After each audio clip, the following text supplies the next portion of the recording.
This is an update on the Romeca Meeks case. If you're not familiar with that case, Monday, September 8th, the morning of Monday, September 8th, Romeca Meeks was dropping off her 6-year-old son to school. She had an altercation outside the school with the father of her child and his current girlfriend, who also is the mother of his other child. The physical altercation resulted in that woman pulling a weapon, shooting Miss Meeks in the face. She was rushed to a local hospital where she was pronounced dead.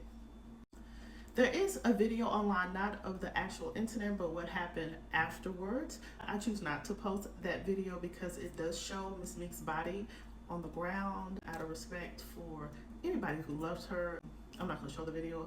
It is posted online if you want to search for it.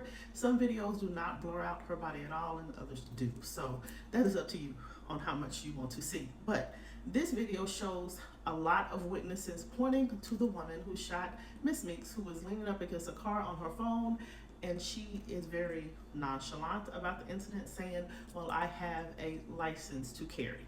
The witnesses are saying that the father had Miss Meeks in a headlock or was restraining her physically during this altercation. He is also walking all through the scene, back and forth between the body of Miss Meeks, the crowd, and his current girlfriend. The woman was arrested. She was taken into custody. And that was based on all of the witnesses pointing her out as the person who committed the crime.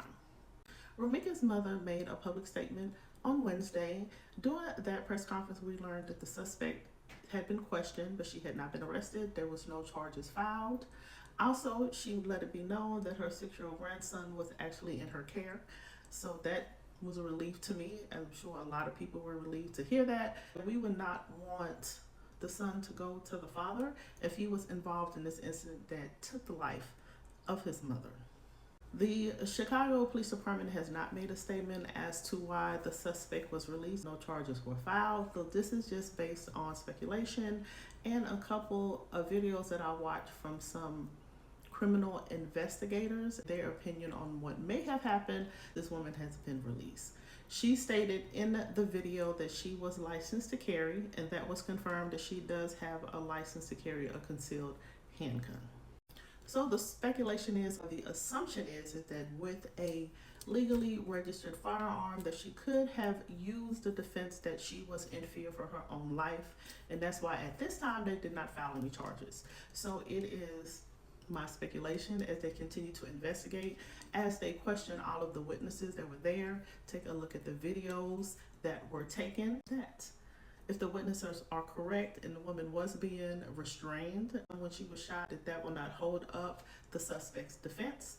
There are also several witnesses stating that it was more than one shot. At this point in the investigation, the suspect has been released with no charges, but like I said, as they continue this investigation, just based on the witness statements and the video, I hope and pray that this young mother and her family receives justice. The suspect and the father is held accountable, especially if it is true that he was restraining her during this altercation.